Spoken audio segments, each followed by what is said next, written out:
In example 1, we are asked to express the relation below as a graph. So this is what you call a mapping.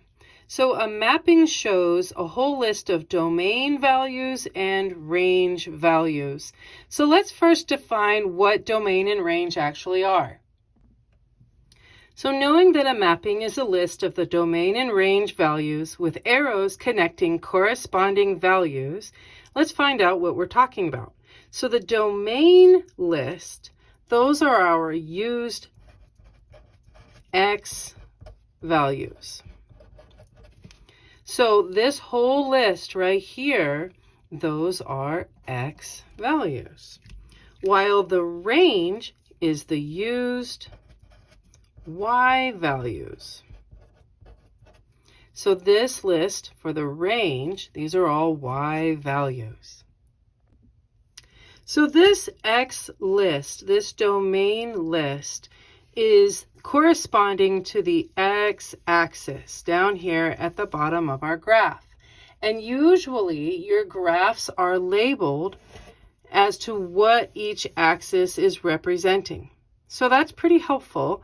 So that's a reminder in case you forget. This entire bottom row, these are X values, which means that my range values, my Y values, are here on the left, and it is also labeled up at the top to help us, in case you forget, to remember that these are all the Y values. So these arrows from the left side in the domain are pointing to a number, a value in the right side in the range. And that is how we're going to plot our points. So let's get started. So the 5 in the domain, the 5 on the X, is pointing to the 10 on the Y. So we come here to the 5 on the X-axis. There it is. And we go then up to the 10 on the Y-axis. There it is. And that is our first coordinate point. This is our first X and Y point.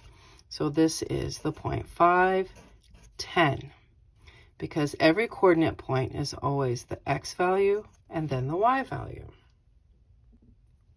In my domain, the second value is an 8, and this 8 is pointing to the 9. So let's start this process over.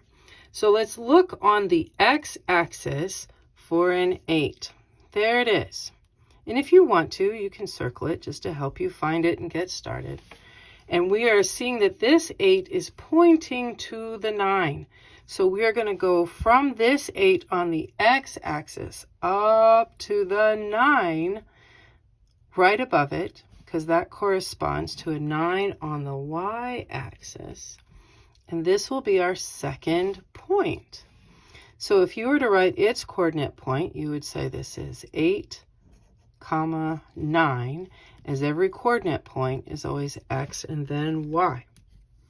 Let's write our third and final coordinate point for this example. So 9 is pointing to 7.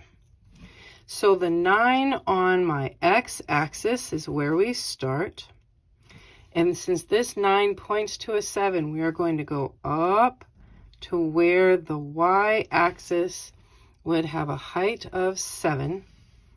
And there is that third point.